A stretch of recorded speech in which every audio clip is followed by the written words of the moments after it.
America అధ్యక్షుడు సంచలన వ్యాఖ్యలు చేశాడు.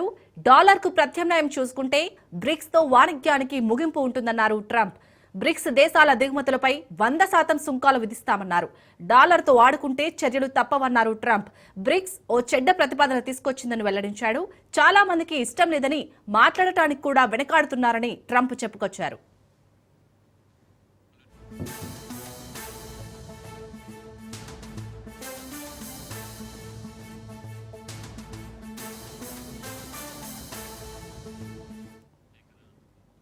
అమెరికా అధ్యక్షుడు సంచలన వ్యాఖ్యలు చేశాడు.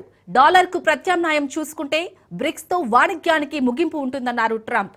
బ్రిక్స్ దేశాల దిగుమతులపై 100% సుంకాలు విధిస్తామన్నారు. డాలర్తో ఆడుకుంటే చర్యలు తప్పవన్నారు ట్రంప్. బ్రిక్స్ ఓ చెడ్డ ప్రతిపాదన తీసుకొచ్చిందని వెల్లడించాడు. చాలా మందికి ఇష్టం లేదని మాట్లాడటానికి కూడా వెనకాడుతున్నారని ట్రంప్ చెప్పుకొచ్చారు.